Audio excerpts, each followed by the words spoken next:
Trump ratings ఒక్కసారిగా పెరిగిపోయాయి US లో. బైడెన్ మిస్ అయిపోయాడు అనేది మొన్నటి దాకా ఒక 2 రోజులు ప్రెసిడెన్షియల్ డిబేట్ లో పార్టిసిపేట్ చేశారో ఆ రోజే ఆయన ఇంకోవైపు అమెరికన్ ఫ్లాగ్ ని తగలబెట్టారు. దాని మీద కమలా హారిస్ చాలా సేపటి వరకు అసలు స్పందించలేదు.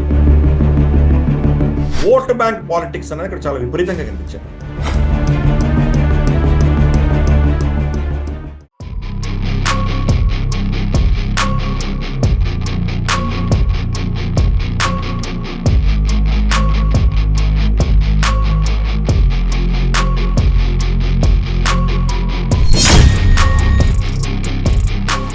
నమస్తే, వెల్కమ్ టు గ్లోబల్ రౌండప్. అంతర్జాతీయ పరిణామాల్ని భారతీయ దృక్కోణంలో విశ్లేషించే చర్చా కార్యక్రమం గ్లోబల్ రౌండప్ 157వ ఎపిసోడ్ సిద్ధంగా ఉంది. ఈ వారం ఎపిసోడ్ లోకి వెళ్లే ముందు గత వారం 156వ ఎపిసోడ్ లో వచ్చినటువంటి కొన్ని కమెంట్స్ ని ర్యాండమ్ గా పిక్ చేయడం జరిగింది. వాటిని చూద్దాం.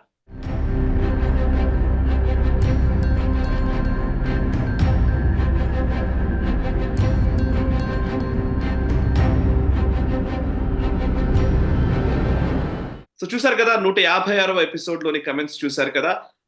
ప్రస్తుతం మనతో ఉన్నారు అంతర్జాతీయ వ్యవహారాల నిపుణులు, విశ్లేషకులు మామిడి గిరిధర్ గారు. నమస్కారం సార్. నమస్తే సాయి. నమస్తే గిరిధర్ గారు. యాక్చువల్లీ ఫస్ట్ నేను గ్లోబల్ రౌండప్ లోకి ఎంటర్ అయ్యే ముందు ప్రేక్షకులకు చెప్పాల్సిన విషయం ఏంటంటే, గ్లోబల్ రౌండప్ చూస్తున్న ప్రేక్షకులు అందరూ కూడా ప్రతి గురువారం మధ్యాహ్నం 2 గంటలకి డిఫెన్స్ రౌండప్ ని కూడా చూడండి. డిఫెన్స్ అనే మాట నిజంగా గిరిధర్ గారికి ఇష్టం లేదు, నాకు కూడా ఇష్టం లేదు. బట్ ఎక్కువ మందికి పరిచయమైన పేరు కాబట్టి, రక్షణ రంగానికి సంబంధించిన అంశాలు కాబట్టి డిఫెన్స్ రౌండప్ అనే మేము నామకరణం చేయడం జరిగింది. బికాస్ డిఫెన్స్ అని మనము డిఫెన్సివ్ గా ఉండకూడదు అనే అభిప్రాయం ఉండవచ్చు కాక, బట్ ఎస్, డిఫెన్సివ్ గా ఉండడం కాదు, రక్షణ రంగానికి సంబంధించిన విషయాలు ఇవ్వాలి కాబట్టి. బట్ ఆ టైటిల్ డిఫెన్స్ రౌండప్ అనేది ఎక్కువ మందికి సుపరిచితం కాబట్టి డిఫెన్స్ అనే మాట దాన్ని మనం పెట్టడం జరిగింది. ఇది ఆల్రెడీ ఒక ఎపిసోడ్ మేము అప్లోడ్ చేశాము. విశేషమైనటువంటి స్పందన వస్తోంది. అయ్యా, ఇంకా దానికి ట్రాక్షన్ రావాల్సి ఉంది. అండ్ అంతర్జాతీయ వ్యవహారాల నిపుణులు, రక్షణ రంగానికి సంబంధించి విశేష అధ్యయనం చేసినటువంటి మామిడి గిరిధర్ గారి విశ్లేషణాత్మకమైనటువంటి, వివరణాత్మకమైనటువంటి అనేక విషయాలు మీరు చూడబోతున్నారు. అండ్ పవన్ శ్రీహర్ష, తను నా కొలీగ్, తను రీసెర్చ్ అనలిస్ట్. నిజంగా చెప్పాలంటే చాలా అంశాల పట్ల లోతైన పరిశోధన చేసేటువంటి వ్యక్తి. సో పవన్ శ్రీహర్ష దాన్ని ప్రెజెంట్ చేస్తూ ఉన్నారు. సో పవన్ ని కూడా మీరు, ఆ శ్రీహర్షని కూడా మీరు ఆశీర్వదించాలని నేను కోరుతూ ఉన్నాను. అండ్ గిరిధర్ గారు చెప్పే విశ్లేషణని మిస్ కాకుండా చూడాలని నేను విజ్ఞప్తి చేస్తూ ఉన్నాను. అండ్ నేషనలిస్ట్ హబ్ వీడియోలు చాలా వరకు ఈ మధ్యకాలంలో కొంతమంది చెప్తూ ఉన్నారు, మాకు ఎక్కువగా నోటిఫికేషన్స్ రావట్లేదు అని, సజెస్టెడ్ వీడియోస్ లో యూట్యూబ్ లో కనిపించట్లేదని, మాకు రికమెండ్ చేయట్లేదు యూట్యూబ్ అని చెప్తూ ఉన్నారు. ఇది నిజమే. దానికి కారణాలు అనేకం ఉన్నాయి. అంతర్జాతీయ కుట్రల్లో భాగంగా ఈ భారతదేశంలోని అనేక మంది జాతీయవాదుల గొంతు వినిపించకుండా చేసే ఒక ప్రయత్నం ఒకవైపు జరుగుతోంది. అదే పనిగా కొంతమంది మా వీడియోలకు రిపోర్ట్ చేస్తూ ఉన్నారు. ఏవో కాపీరైట్ క్లెయిమ్స్ అని, ఇంకోటని, కమ్యూనిటీ గైడ్ లైన్స్ అని అదే పనిగా మమ్మల్ని ఇబ్బంది పెట్టే ఒక ప్రయత్నం కంటిన్యూస్ గా చేస్తూ ఉన్నారు. ప్లీజ్ అండర్స్టాండ్, వ్యూవర్స్ కూడా అర్థం చేసుకోవాలని నేను కోరుతూ ఉన్నాను. నాకు చేయాల్సినటువంటి అంశం ఏంటంటే, ఈ వీడియోని పర్టికులర్ గా కమెంట్ చేయండి అండ్ లైక్ చేయండి, ఎక్కువ మందికి షేర్ చేసే ప్రయత్నం చేయండి. సో దట్ యూట్యూబ్ అల్గారిథం ఖచ్చితంగా మళ్ళీ పిక్ చేసే అవకాశం ఉంటుంది. అండ్ ఒకవేళ నిజంగా ఎవరు మీకు సజెస్టెడ్ వీడియోస్ లో కనిపించకపోతే గనక ప్లీజ్ నేషనలిస్ట్ హబ్ లోకి లాగిన్ అవ్వండి అండ్ సబ్స్క్రైబ్ చేసుకోండి. బెల్ ఐకాన్ పైన క్లిక్ చేసి నోటిఫికేషన్స్ ని మీరు ఆన్ లో పెట్టండి. సో దట్ మీకు ఎప్పుడు నోటిఫికేషన్స్ మిస్ కాకుండా వస్తాయి. సో చాలా పెద్ద ఇంట్రొడక్షన్ అయిపోయింది. బట్ నేను ఇంకా ఎక్కువసేపు తీసుకోకుండా గ్లోబల్ రౌండప్ లోకి ఎంటర్ అవుతాను. నమస్తే సార్. ఈ వారం గ్లోబల్ రౌండప్ లో మొట్టమొదటి అంశం, గిరిధర్ సార్, యాక్చువల్లీ మనం గత వారం మాట్లాడుతూనే ఉన్నాం, ట్రంప్ పైన ఆయనని చంపడానికి ఏదైతే ఒక అటెంప్ట్ జరిగిందో ఆ అంశం గురించి మనం మాట్లాడుతూనే ఉన్నాము. అందులో కీలక అంశాల గురించి మాట్లాడుతున్నాము. సో ఇప్పుడు ఏమైందంటే, ట్రంప్ రేటింగ్స్ ఒక్కసారిగా పెరిగిపోయాయి యుఎస్ లో.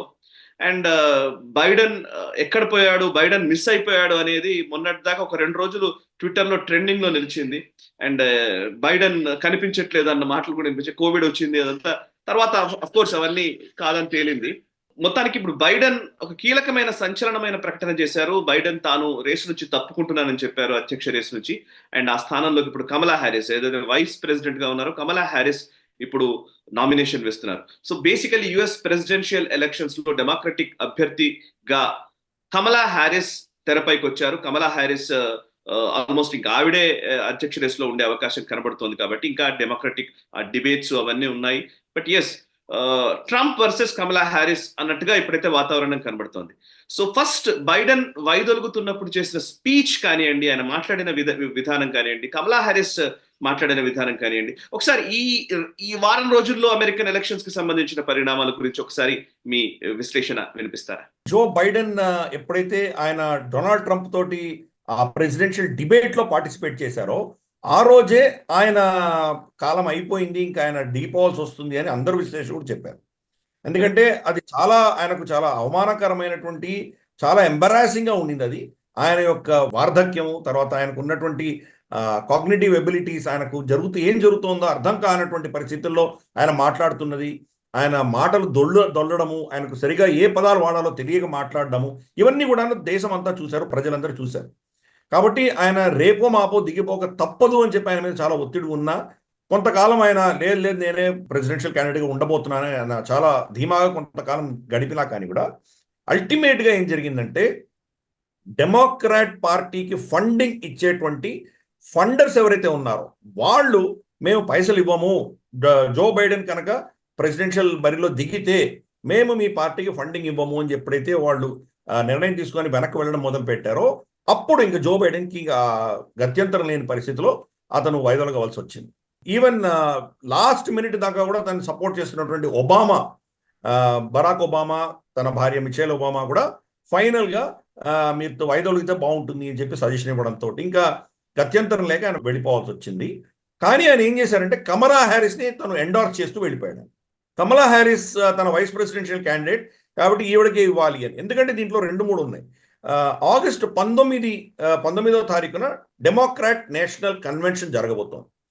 అంతవరకు వేచి ఉండాలా, అప్పుడు ఓపెన్ కన్వెన్షన్లో మనం వీళ్ళందరూ డిసైడ్ చేసి ఒక 10 మంది క్యాండిడేట్లో ఎవరిని నిర్ణయిస్తారు, ఇంత రాద్ధాంతం అవ్వకుండా ముందస్తుగానే ఆవిడ పేరు ఆయన ఎండార్స్ చేసేసరికి ఏమైందంటే ఆవిడకి ఒక లీడ్ రావడంతో ఈ నెల రోజుల వ్యవధి కూడా కొంత కలిసి వచ్చే దిశగా ఆయన ప్రయత్నం చేశారు.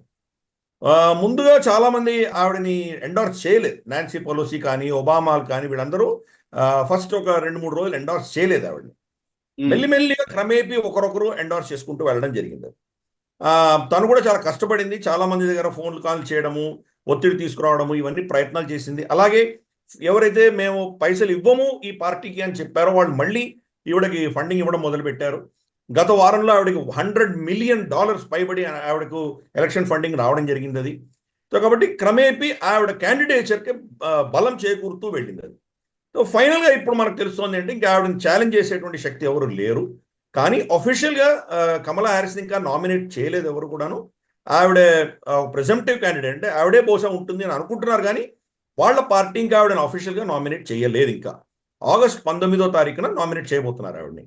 సో ఎనీవే, ఇంతలోపు వాళ్ళిద్దరి మధ్యలో ట్రంప్ తర్వాత కమలా హ్యారిస్ ఇద్దరి మధ్యలో వాగ్వివాదాలు భయంకరంగా జరుగుతున్నాయి. ఆవిడ స్పందన ఫస్ట్ రియాక్షన్లో ట్రంప్ వస్తే యాజ్ యూజువల్ మనకు కార్బన్ కాపీ రాహుల్ గాంధీను కాంగ్రెస్ ఏం చెప్తోందో కమలా హ్యారిస్ ఎగ్జాక్ట్గా అదే చెప్తోంది. ట్రంప్ వస్తే కనుక ఇక్కడ తానాషాయి వచ్చేస్తుంది, డిక్టేటర్షిప్ వస్తుంది, ఫ్యాసిజం వస్తుంది, ఇంకా దేశం అంటూ ఉండదు, ఎవరికి హక్కులు ఉండవు, స్వతంత్రం ఉండదు, ఇటువంటివన్నీ మాట్లాడడం మొదలుపెట్టింది. ఆల్రెడీ ట్రంప్ 4 సంవత్సరాలు ఆయన హయాం చూసాం కదా ఏమైందో. ఎంతటి ప్రెసిడెంట్ అయినా కానీ ఆయన అకౌంట్ని పర్మనెంట్గా ఒక ప్రైవేట్ కంపెనీ ఫేస్బుక్కో లేకపోతే ట్విట్టరో సస్పెండ్ చేయగలిగారంటే ప్రెసిడెంట్కి ఎంత పవర్స్ ఉన్నాయో మనకు తెలుస్తుంది కదా అక్కడ. అయినా కానీ ఆవిడ ఒక నెరేటివ్ బిల్డ్ చేసేటువంటి ప్రయత్నం చేస్తుంది. ఆవిడ ఎట్టి పరిస్థితుల్లో కూడాను ట్రంప్ రానివ్వకూడదు, ట్రంప్ అంటూ వస్తే కనుక మనకి ఇబ్బందులన్నీ ఉండబోతున్నాయని చెప్పి ఆవిడ కొంత బెదిరించేటువంటి ప్రయత్నం ఆవిడ చేస్తోంది. సో చూద్దాం, అల్టిమేట్లీ ఇప్పుడైతే ఇంకా వాళ్ళిద్దరి మధ్యలోనే ఈ ఎన్నిక అన్నది ఉండబోతోంది అని స్పష్టమైపోయింది. ట్రంప్ కూడా యాజ్ యూజువల్ ఇప్పుడు కమలా హ్యారిస్ కనుక గెలిచిందంటే కనుక ఈ దేశంలో అన్నిటికంటే మ్యాక్సిమం లెఫ్టిస్ట్ భావజాలం ఉన్నటువంటి ప్రెసిడెంట్గా ఆవిడ నిలిచిపోతుంది. ఈ దేశానికి చాలా భయంకరమైనటువంటి పరిస్థితులు రాబోతున్నాయని ట్రంప్ కూడా వార్నింగ్ ఇవ్వడం మొదలుపెట్టారు. అంటే దేశంలో మొత్తం ఒక విధమైనటువంటి వర్టికల్ చీలికంటూ మనం చూస్తున్నాం ఈరోజు. ఇనిషియల్గా ట్రంప్ మీద దాడి జరిగినప్పుడు ట్రంప్కి సింపతి రావడం అనేది మనం చూసాము. తర్వాత ఇప్పుడు కమలా హ్యారిస్ని నామినేట్ చేసిన తర్వాత ఆవిడకు కొంత సపోర్ట్ ఎక్కువ పెరిగినట్టు మనం చూస్తున్నాము. ఇప్పుడు ట్రంప్ యాక్చువల్లీ కమలా హ్యారిస్కి మధ్యలో ఒక 2 పాయింట్స్ డిఫరెన్స్ వ్యత్యాసంతో కమలా హ్యారిసే ముందంజలో ఉంది అని చెప్తున్నారు. అది కానీ నేను చాలా ఇంట్రెస్టింగ్ అనిపించింది. యాక్చువల్లీ ఇది నిజమేనా? అంటే 2-3% పాయింట్ అనేది మనం చెప్పలేము. ఎందుకంటే ఇది చాలా తక్కువ శాంపుల్ తీసుకొని వీళ్ళు ఫోన్ కాల్లో దాంతో వీళ్ళు సర్వేలు చేస్తారు కాబట్టి ఒక 2% అటు కావచ్చు ఇటు కావచ్చు 2-3%. కాబట్టి ఆ మార్జిన్ ఆఫ్ ఎర్రర్లోనే ఉన్నది.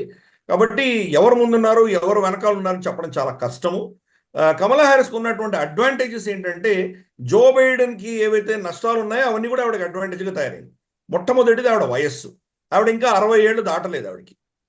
కాబట్టి అంటే వయసులో డొనాల్డ్ ట్రంప్తో కంపేర్ చేసి చూస్తే కనుక ఆవిడ కనీసం అంటే ఒక జనరేషన్ ఇంకా ఆయనకంటే చిన్నది కాబట్టి ఆవిడకి ఆ అడ్వాంటేజ్ తప్పకుండా ఉన్నది. అలాగే మనకు జో బైడెన్ యొక్క కాగ్నిటివ్ ఎబిలిటీస్ ఏంటో మనం చూసాం. ఆయనకు ఏం మాట్లాడదో తెలియనటువంటి పరిస్థితి. అలా కాకుండా ఈవిడ స్పష్టంగా మాట్లాడగలుగుతోంది కాబట్టి ఆ అడ్వాంటేజ్ కూడా ఆవిడకు ఉన్నది.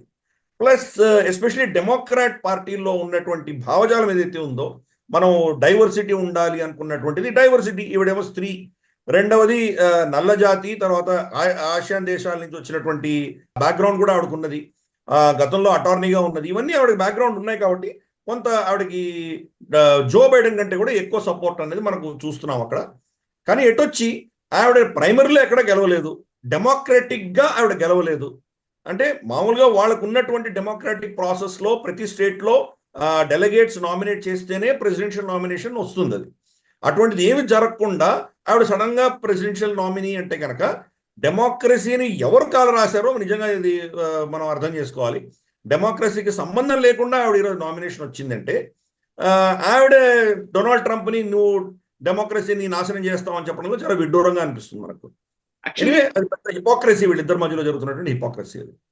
ఎస్ సార్, యాక్చువల్లీ ఇప్పుడు కమలా హ్యారిస్ కి సపోర్ట్ బేస్ ఎంత అనేది question. Basically Obama even Biden తప్పుకుంటున్నట్టు ఆయన ప్రకటించిన తర్వాత ఒబామా చాలా గొప్ప దేశభక్తుడు బైడెన్ అని చెప్పి ఆయన మాట్లాడారు. అండ్ చాలా అంటే కానీ కమలా హ్యారిస్ ప్రస్తావన అసలు తీసుకురాలేదు. ఒకటి. రెండు, బైడెన్ ఫ్యామిలీ సోర్స్ ప్రకారం తెలిసిన విషయం ఏంటంటే ఒబామాకి అసలు కమలా హ్యారిస్ అభ్యర్థిత్వం అనేది ఇష్టం లేదు అని న్యూయార్క్ టైమ్స్ లో ఒక స్టోరీ రాశారు. అండ్ ఒబామాకు నిజంగా కూడా ఈమె ఇన్కాంపిటెంట్ అనే భావనే ఉంది అన్నట్టుగా అక్కడ వ్యాఖ్యానం నడుస్తుంది. ఇక మరోవైపు బిల్ క్లింటన్ కావచ్చు, హిలరీ క్లింటన్ కావచ్చు కమలా హ్యారిస్ ని పూర్తిగా సపోర్ట్ చేస్తూ ఉన్నారు. అండ్ నాన్సీ పెలోసి ఎవరైతే హౌస్ స్పీకర్ ఉన్నారో తను కూడా ఈమెకి సపోర్ట్ చేస్తూ ఉన్నారు. ఇక అన్నిటికంటే ముఖ్యమైనది జార్జ్ సోరోస్ పూర్తిగా కమలా హ్యారిస్ కి మద్దతుగా నిలుస్తున్నట్టుగా కనబడుతుంది. ఆయన కొడుకు కూడా చాలా అనేక సందర్భాల్లో కమలా హ్యారిస్ కి అనుగుణంగానే మాట్లాడుతున్న సందర్భం. సో ఇప్పుడు జార్జ్ సోరోస్ ఎవరు నిలబడ్డా డెమోక్రటిక్ పార్టీకి సంబంధించి వాళ్ళకు పూర్తిగా సపోర్ట్ చేస్తాడు అనేది ఒక అభిప్రాయమా? ఇప్పుడు ఒబామా సపోర్ట్ చేయకపోవడాన్ని ఎలా చూడాలి? అంటే ఇది ఇంకా ఇనీషియల్ గా ఇప్పుడిప్పుడే ఉంది కాబట్టి ఈవెన్ మిషెల్ ఒబామా కూడా అభ్యర్థిత్వం విషయంలో పట్టుగా ఉన్న టైంలో ఆయన కొంత మౌనం వహిస్తున్నారా అనేది ఇంకో ప్రశ్న. సో ఫైనలీ కమలా హ్యారిస్ కి పూర్తి మద్దతు ఉందా అసలు డెమోక్రాట్స్ నుంచి? మోరల్లెస్ వచ్చిందని చెప్పుకోవాలి. లాస్ట్ సమర్థించింది ఒబామాను, మిషెల్ ఒబామా ఇద్దరు ఫోన్ చేసి నేను సమర్థిస్తున్నామని వాళ్ళు చెప్పడం జరిగింది. కాబట్టి ఎండార్స్మెంట్ వచ్చేసింది వాళ్ళ దగ్గర నుంచి కూడా. క్రమేపీ దాంట్లో ఒక కన్సాలిడేషన్ జరుగుతున్నది. సరే, జార్జ్ సోరోస్ లాంటి వాళ్ళకి వాళ్ళ అజెండానే ముఖ్యం, వ్యక్తులు ఇంపార్టెంటే కాదు వాళ్ళకి. మొన్నటిదాకా కమలా హ్యారిస్ వాళ్లకు నచ్చని పరిస్థితుల్లో జో బైడెన్ని సమర్థిస్తాము అనుకున్నటువంటి వాళ్ళు కూడా ఈరోజు ఆవిడకి ఎందుకు సపోర్ట్ చేస్తున్నారంటే వాళ్ళ అజెండాని ముందుకు తీసుకువెళ్ళడానికి ట్రంప్ వస్తే వాళ్ళ అజెండా నాశనం అవుతుంది అని భయపడుతున్నటువంటి వాళ్లకు ఈవిడ ఒక ఆశగా కనిపిస్తోంది కాబట్టి ఆవిడ సపోర్ట్ చేస్తున్నారు. జార్జ్ సోరోస్ అజెండా ఏంటి? ఆ సమాజం కుప్పకూలాలి, ఆ సమాజం సర్వనాశనం అవ్వాలి, సమాజంలో అతలాకుతలమైనటువంటి పరిస్థితులు రావాలి, అస్థిరత్వంలోనే వాళ్ళు దాన్ని కంట్రోల్ తీసుకోవచ్చు అన్నటువంటి ఒక భావజాలంతో అన్ని దేశాల్లో అతను ఇన్వెస్ట్మెంట్ చేశాడు. అమెరికాలో అదే పరిస్థితి. ఈ యొక్క ఇల్లీగల్ ఇమిగ్రెంట్స్ ఎవరైతే వస్తున్నారో కింద సౌత్ బార్డర్ నుంచి వాళ్ళని ట్రంప్ వస్తే కనుక ఆపేస్తాడు, ఇక్కడున్న వాళ్ళని డిపోర్ట్ చేస్తాడేమో అన్నటువంటి ఒక అభిప్రాయంతో కమలా హ్యారిస్ మనం సమర్థిస్తే కమలా హ్యారిస్ వాళ్ళని ఇల్లీగల్ ఇమిగ్రెంట్స్ని దేశంలో రావడానికి అనుమతిస్తుంది కాబట్టి మనం కమలా హ్యారిస్ సపోర్ట్ చేయాలి అన్నటువంటి ఒక యాంగిల్లో జార్జ్ సోరోస్ ఆయన కొడుకు సమర్థించడం అని మనం చూసాం మనం. డొనాల్డ్ ట్రంప్ ప్రెసిడెన్సీలో ఆయన గోడ కట్టడం మొదలుపెట్టిన అంశం మనకు తెలుసు. కమలా హ్యారిస్, జో బైడెన్ ఇద్దరు సత్తాలోకి వచ్చిన తర్వాత బార్డర్ మేనేజ్మెంట్ కమలా హ్యారిస్ చేతికి ఇచ్చారు జో బైడెన్. ఆవిడ కంప్లీట్ గా ఫెయిల్ అయిన విషయం అందరికీ తెలిసిందే. ఆవిడ ఎవరిని ఆపలేకపోయింది. లక్షలలో జనాలు వచ్చేసారు. ఇన్ఫాక్ట్ మనకు రిపబ్లికన్ స్టేట్స్, కొన్ని స్టేట్స్ అయితే టెక్సస్ లాంటివి, వీళ్ళు ఏం చేశారంటే వాళ్ళని బస్సుల్లోనో ఫ్లైట్లోనో తీసుకెళ్లి కమలా హ్యారిస్ ఇంటి ముందర వదిలేసి వచ్చారు వాళ్ళని, ఈ ఇల్లీగల్ ఇమిగ్రెంట్స్. ఈ బాధ ఏంటో మీరే చూడండి అని చెప్పి ప్రయత్నాలు చేశారు. కాబట్టి కమలా హ్యారిస్ అన్న వ్యక్తి అల్ట్రా లెఫ్టిస్ట్ భావజాలం ఉన్నటువంటి వ్యక్తి. కమలా హ్యారిస్ తండ్రి అతను ఆఫ్రికా మూలాల నుంచి వచ్చినటువంటి వ్యక్తి. ఆయన కంప్లీట్ లెఫ్టిస్ట్ భావజాలం ఉండి అల్ట్రా లెఫ్టిస్ట్ అని పేరు మోసినటువంటి వ్యక్తి ఆయన. కాబట్టి బహుశా కూతురికి అదే భావజాలాలు వచ్చాయి అని అందరూ అంటున్నారు. ఆవిడకి గత 4 ఏళ్లలో ఆవిడకి ఏమి సక్సెస్ స్టోరీ లేదు. నిజంగా తను ఏం చేసిందంటే చెప్పుకోవడానికి ఏమీ లేదు. కానీ ఈ సమాజంలో చీలిక రావడంతో ట్రంప్ని ఎట్టి పరిస్థితులు ఆపాలి కాబట్టి ట్రంప్కు వ్యతిరేకంగా మాట్లాడగలిగిన ఏ వ్యక్తి నిలబడినా వాళ్ళకి సపోర్ట్ చేసేటువంటి పరిస్థితి ఈరోజు డెమోక్రాట్స్ తీసుకొచ్చారు. ఆవిడ డెమోక్రాటిక్ పద్ధతిలో ఎన్నిక జరగకపోయినా, ఆవిడకు 4 ఏళ్లలో ఏమీ సక్సెస్ స్టోరీ చూపించకపోయినా, మొట్టమొదటిసారి ఒక స్త్రీ నిలబడుతున్నా కానీ కూడా, అంటే వాళ్ళు జనరల్గా వాళ్ళ సమాజంలో ఇంతవరకు స్త్రీ ఎప్పుడు ప్రెసిడెంట్ కాలేదు. మన దగ్గర ప్రైమ్ మినిస్టర్లు అయ్యారు, ప్రెసిడెంట్లు అయ్యారు, కానీ వాళ్ళ సమాజంలో ఇప్పటికి కూడా డెమోక్రాట్స్ కానీ రిపబ్లిక్స్ కానీ స్త్రీలకి వాళ్ళు పెద్దగా గౌరవించరు. ఆ సమాజం అలాగే ఉన్నది. అటువంటిది ఇన్ని నెగటివ్స్ ఉన్నా కానీ కూడా ఆవిడకే సమర్థన ఎందుకు వస్తోంది అంటే ట్రంప్ నాపాలి, ఎట్టి పరిస్థితుల్లో ట్రంప్ నాపాలి అన్నటువంటి ఒక అజెండా తోటి వాళ్ళందరూ పనిచేస్తున్నారు. అది కమలా హ్యారిస్కి కలిసి వచ్చింది. అది మనం అంటాం కదా, కొంతమంది పెట్టి పుడతారంటారు కదా, ఆవిడ ఏమి చేయకపోయినా కానీ ఆవిడకి నామినేషన్ వచ్చింది. ఎంజాయ్ చేస్తోంది. చూద్దాం రాబోయే రోజులు ఏమవుతుందో వేచి చూద్దాం. కానీ ఇక్కడ మాత్రం సడన్ గా సర్జ్ ఫండింగ్ అని ఆవిడ చాలా వచ్చింది. ఆవిడకి వీళ్ళిద్దరిలో కంపేర్ చేసి చూస్తే ఇప్పుడు డొనాల్డ్ ట్రంప్ చాలా ముసలివాడిగా కనిపిస్తున్నాడు. కాబట్టి ఈ యొక్క వ్యత్యాసం అన్నది అక్కడ ప్రజలు చాలా స్పష్టంగా వాళ్ళు గమనించగలుగుతున్నారు. ఉమెన్ అనేది ఒకటి, ఇప్పటి వరకు కూడా ఒక్క మహిళ కూడా అధ్యక్షురాలు కాలేదు యుఎస్ కి. ఉపాధ్యక్షుడు కాలేదు, ఫస్ట్ టైం ఆవిడే అయింది. ఆవిడే ఉపాధ్యక్షురాలు, నిజమే. వైస్ ప్రెసిడెంట్ అయితే ఫస్ట్ ఆవిడ. సో మరి నిజంగా ఒకటి ఉమెన్, రెండు మీరు అన్నట్టుగా ఏషియా రూట్స్ నుంచి ఉంది అని, ఇంకోటి మనం ఏషియా రూట్స్ అనుకుంటున్నాం, ఆవిడ తను ఆఫ్రికన్ అమెరికన్ అని చెప్పుకుంటాను. యా, అండ్ మూడవది ఏజ్, ఒక తక్కువ వయసులో ఉన్న వ్యక్తి అనే. నాలుగవది అల్ట్రా లెఫ్టిస్ట్ భావజాలం. చాలా ఇంపార్టెంట్ అది యాక్చువల్లీ, ఎందుకంటే రైట్ సార్. సరే, ఇక నెక్స్ట్ అంశం వెళ్దాం మనం. కమలా హ్యారిస్ కి సంబంధించింది కూడా ఉంది. But Netanyahu, Benjamin Netanyahu, Israel ప్రధాని నెతన్యాహు యుఎస్ కాంగ్రెస్ లో మాట్లాడారు. యుఎస్ కాంగ్రెస్ లో ఆయన మాట్లాడినప్పుడు, ఆయన క్యాపిటల్ హిల్ కి చేరుకున్నప్పటి నుంచి కూడా విపరీతమైన నిరసనలే, యుఎస్ లో అడుగుపెట్టిన దగ్గర నుంచి విపరీతమైన నిరసనలే. అండ్ ఈవెన్ అక్కడ ఉన్న సభ్యులు కూడా కొంతమంది ప్లకార్డులు పట్టుకొని చూపించిన సందర్భము, అండ్ వార్ క్రిమినల్ అని, జెనోసైడ్ చేసిన, గిల్ట్ ఆఫ్ జెనోసైడ్ అని చెప్పేసి రాయడం జరిగింది, గిల్టీ ఆఫ్ జెనోసైడ్ అని. సో అండ్ అదొక వైపు అయితే, ఇంకోవైపు అమెరికన్ ఫ్లాగ్ ని తగలబెట్టారు. అదొక పెద్ద కీలకమైన అంశం. అమెరికన్ ఫ్లాగ్ ని తగలబెట్టిన సందర్భంలో బయట దాని మీద కమలా హ్యారిస్ చాలా సేపటి వరకు అసలు స్పందించలేదు, కానీ తర్వాత స్పందించింది. ఆ స్పందించిన కోట్ కూడా, ఆమె చెప్పిన మాట కూడా నేను చెప్తున్నాను, ఎక్స్ లో పెట్టింది అది. తను ఏంటంటే, I support the right to peacefully protest, but let's be clear, anti-Semitism, hate and violence of any kind have no place in our nation అని మాట్లాడారు. సో నేను రైట్స్ ని ప్రొటెక్ట్ చేస్తానని మళ్ళీ మాట్లాడాడు. సో ఇది అంటే ఎందుకో అమెరికన్ సొసైటీలో లేదా అమెరికా ప్రెసిడెంట్లు ఇంతకు ముందంతా కూడా ఇజ్రాయెల్ విషయంలో మనం మొత్తం హిస్టరీ చదివితే, ఇజ్రాయెల్ స్ట్రాంగ్ గా నిలబడడానికి ఖచ్చితంగా అమెరికన్ సపోర్ట్ చాలా కీలకం. అట్లాగే ఉంటూ వచ్చింది. యుఎస్ అండ్ ఇజ్రాయెల్ వేరు వేరు అనే భావన ఏ రోజు ఉండేది కాదు. ఈ మధ్య కాలంలోనే అది ఎక్కువ బిల్డ్ అయింది. అండ్ అది మరీ విపరీతంగా ధోరణిలో కూడా వెళుతున్నట్టుగా కనబడుతోంది. సో ఈ నెతన్యాహు మాట్లాడిన విధానం గురించి మళ్ళీ మనం మాట్లాడదాం. But first Netanyahu visit and Kamala Harris response, వీటిని ఎట్లా చూస్తారు? ఒక చారిత్రకంగా చూస్తే కనుక బెంజమిన్ నెతన్యాహు కాంగ్రెస్ ని అడ్రస్ చేసింది ఒక రికార్డ్. అది విన్స్టన్ చర్చిల్ గతంలో ఉన్నటువంటి రికార్డింగ్ తిరగరాసి 4వసారి మాట్లాడినటువంటి ప్రధాని. అంటే ఒక విదేశీ నేత ఎవరైనా అక్కడ అన్నిసార్లు మాట్లాడారంటే ఈయనకు ఆ రికార్డు ఉన్నది, 4వసారి మాట్లాడారు. సో అందుకని మనకు ఆ రెండు దేశాల మధ్యలో ఉన్నటువంటి రిలేషన్షిప్ ఏంటో మనకు తెలుసు.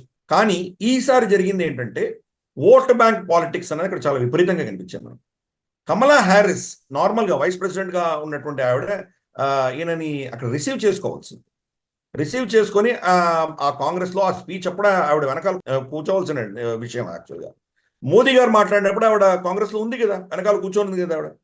మోదీ గారు సమోసా కాకస్ అని చెప్తూ నా వెనకాల సమోసా కాకస్లో ఒక ఆవిడ కూడా ఉన్నారు అని చెప్పి కమలా హ్యారిస్ తట్టు ఆయన చూపించడం కూడా జరిగింది.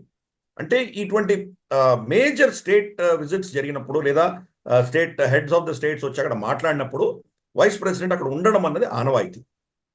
అటువంటిది ఆవిడ ఈసారి వెళ్ళలేదు. ఎందుకు వెళ్ళలేదు అని చూస్తే కనుక మనకు జో బైడెన్ పట్ల ఒక వ్యతిరేకత అన్నది ఈ ముస్లిం సమాజంలో అక్కడ మనకు కనిపించింది. ఈయన ఇజ్రాయెల్ని సమర్థిస్తూ హమాస్కి వ్యతిరేకంగా ఈయనకి ఇజ్రాయెల్కి కంప్లీట్గా మద్దతు పలికారు, వాళ్ళకు బాంబులు అవి ఇచ్చారు అని చెప్పేసి బైడెన్కి వ్యతిరేకంగా ఉన్నటువంటి ఒక నెగటివ్ ఏదైతే నేరేటివ్ ఉన్నదో దానిని రివర్స్ చేసే ప్రయత్నం ఆవిడ చేసింది. బెంజమిన్ నెతన్యాహు వస్తే కనుక ఆవిడ అటెండ్ అవ్వకుండా పైపెచ్చు కొన్ని స్టేట్మెంట్స్ కూడా కంప్లీట్గా గాజాలో ఏం జరుగుతుందో మేము గమనిస్తున్నాము, వాళ్ళ మానవ హక్కుల ఉల్లంఘనలు మేము ఒప్పుకోము, ఇటువంటి డైలాగులన్నీ ఆవిడ కొట్టడం మనం చూసాము. ఏమైంది, ఆ రోజు ఆయన మాట్లాడుతుండగా బయట ప్రొటెస్టర్స్ వచ్చేసి చాలా చారిత్రకమైనటువంటి కట్టడాలు అక్కడ ఉన్నటువంటి వాషింగ్టన్ లో ఉన్నటువంటి కట్టడాల మీద అంతా కూడా వీళ్ళు గ్రాఫిటీ రాశారు. గాజా ఫ్రీ గాజా అని, డెత్ టు అమెరికా, ఇటువంటివన్నీ చాలా చాలా వాళ్ళన్నీ అమెరికాని వ్యతిరేకిస్తూ వాళ్ళు పెట్టడము. అలాగే ఆ ఫ్లాగ్ని తగలబెట్టడం అన్న విషయానికి వచ్చేసరికి ఆవిడ స్పందించలేదు.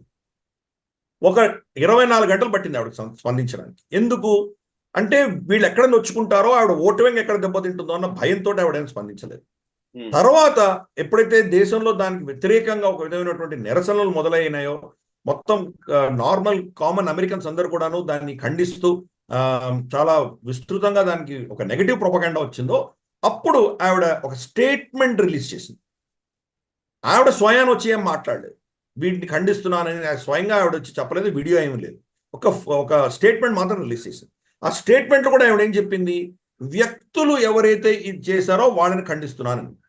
అంటే సంఘాలు చేయలేదా, వీళ్ళు వ్యక్తులు వాళ్ళే వచ్చి వాళ్ళు ఏమైనా నిరసన చేశారు అక్కడ, వాళ్ళని బస్సులో ఏదో ఊర్ల నుంచి తీసుకొచ్చారు కదా, తీసుకొచ్చి వీళ్ళని అందరినీ అక్కడ నిలబెట్టినటువంటి శక్తులు ఎవరున్నారు, ఆ సంస్థలు ఎవరు, ఆ దేశాలు ఏంటి, వాటిని ఎవరిని కూడా మాట్లాడకుండా వ్యక్తులే దీంట్లో చాలా తప్పు చేశారు అన్నట్టు ఆవిడ దాన్ని కితాబ్ ఇవ్వడంతో దీని వెనకాల ఉన్నటువంటి సంస్థలన్నిటి కూడా క్లీన్ చిట్ ఇచ్చింది ఆవిడ. ఇది మనం అర్థం చేసుకోవాలి. తర్వాత ఆవిడ ఏం చెప్పింది, యాంటీ సెమిటిజం అన్నది ఉండకూడదు, ఇజ్రాయెల్ అని చాలా గొప్ప దేశం, ఇటువంటి మాటలు మాట్లాడుతూనే ఫ్రీడమ్ ఆఫ్ స్పీచ్ ఉన్నది, మీరు నిరసన తెలపవచ్చు, అక్కడ గాజాలో జరుగుతున్న అత్యాచారాలను కూడా నేను ఖండిస్తున్నాను, ఇవన్నీ కూడా. అంటే ఒక మంకీ బ్యాలెన్సింగ్ అంటాం కదా, ఆ ప్రయత్నం ఆవిడ చేసింది. చెప్పే మాటలు ఒకటి, చేసే విధానాలు ఒకటి. మరి ఆవిడ ప్రభుత్వమే, ఆవిడ వైస్ ప్రెసిడెంట్గా ఉండగానే మరి ఎవరైతే అమెరికాని వాళ్ళు ఖండిస్తున్నారో, ఎవరైతే అమెరికాని బూచిగా దయ్యంగా చూపిస్తున్నారో వాళ్ళ యొక్క పరిభాషలోనే ఈవిడే దానికి కారణం కదా. ఇజ్రాయెల్కి బాంబులు సప్లై చేసి గాజా మీద బాంబులు వేయడానికి దానికి మొత్తం సాయం చేసింది కమలా హ్యారిస్, తర్వాత జో బైడెన్, వీళ్ళిద్దరే చేశారు కదా. మరి దానికి ఆవిడ సమాధానం ఏమిస్తుంది. అందుకని డెమోక్రాటిక్ పార్టీ అనేది చాలా హిపోక్రాటిక్గా ప్రవర్తిస్తుంది. వాళ్ళు చెప్పేది ఒకటి, చేసేది ఒకటి. కాబట్టి ఆవిడ స్టేట్మెంట్కి ఆవిడ చేస్తున్న దానికి ఏం పొంతనలేదు. అలాగే ఫైనల్గా అంతటి ప్రైమ్ మినిస్టర్ ఆఫ్ ఇజ్రాయెల్ వచ్చి ఆవిడ కలవకపోతే అమెరికాలో ఉన్నటువంటి పెద్ద జూయిష్ లాబీ ఆవిడకి వ్యతిరేకంగా వెళ్ళేటువంటి ప్రమాదం ఉన్నది అని. ఇన్ఫాక్ట్ జూయిష్ లాబీ డెమోక్రాట్స్ ఎక్కువ సపోర్ట్ చేస్తారు. అది చాలా విడ్డూరమైన విషయం. అక్కడ అమెరికాలో డెమోక్రాట్స్కి జూయిష్ లాబీ కూడా చాలా పెద్ద ఫండింగ్ అది ఇస్తూ ఉంటుంది. వాళ్ళని దూరం చేయకుండా ఉండడానికి కోసం అని బెంజమిన్ నెతన్యాహును కలవడం జరిగింది ఆవిడను జో బైడెన్ ఇద్దరు కలిశారు.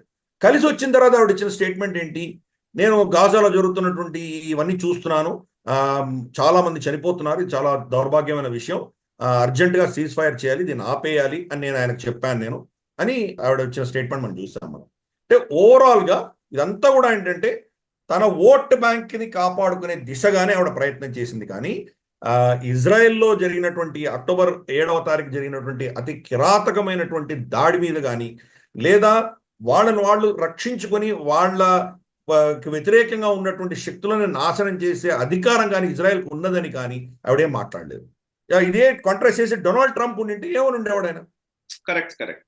ఇన్ఫాక్ట్ ఆయన చెప్పాడు కదా, స్పీచ్ గురించి మనం మాట్లాడాలి సార్.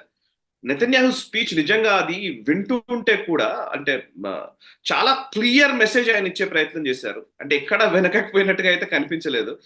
అది నిజంగా ఇజ్రాయెల్ ప్రధానిగా నెతన్యాహు అనేక సందర్భాల్లో ఆయన మాటలు వింటుంటాం, కానీ మొన్న నాకు ఈ మాటలు మాత్రం చాలా ఆ, ఒక రకంగా చెప్పాలంటే యుఎస్ లో ఉండి ఆ ప్రొటెస్ట్ల మధ్య అక్కడే ఒక విభిన్నమైనటువంటి పరిస్థితులు ఉన్న టైంలో అదే యుఎస్ కాంగ్రెస్ లో మాట్లాడిన విధానం మాత్రం నిజంగా చాలా బాగుంది. ఒకసారి మీ విశ్లేషణ వినాలని ఉంది. అండ్ ఆయన కొన్ని మాటలు చెప్పారు, యాక్చువల్లీ కొన్ని నేను కోట్ చేస్తాను please. Many choose to stand with evil, they stand with Hamas, they stand with rapist and murderers అంటూ ప్రొటెస్టర్లను ఉద్దేశిస్తూ మాట్లాడారు. అండ్ ఇంకోవైపు ఇరాన్ కి సపోర్ట్ చేసే విధంగా మీరు ఉన్నారు అని కూడా మాట్లాడారు. యాక్చువల్లీ అక్కడతో ఆగిపోలేదు ఆయన. The day after we defeat Hamas a new Gaza could emerge అనేది ఆయన ఇచ్చిన మాట. అండ్ ఇది కేవలం ఇది చాలా ఇంపార్టెంట్ ఏంటంటే ఇది మనం ఎప్పుడు రెగ్యులర్ గా మాట్లాడుతున్నది, ఇది ఇజ్రాయెల్ కు జరుగుతున్న అంశంగా మనం చూస్తున్నాం, కానీ ఇజ్రాయెల్ అంశమే కాదు, ఇజ్రాయెల్ తర్వాత యుఎస్ ఉంటుంది, ఇప్పుడు ఆల్రెడీ యూకే కొంత అనుభవిస్తోంది. ఇవన్నీ స్ప్రెడ్ అవుతాయి, ఇంకా మిగతా నెక్స్ట్ మీరే ఆ లిస్ట్ లో ఉండబోతున్నారు అని కూడా నెతన్యాహు వార్న్ చేశారు.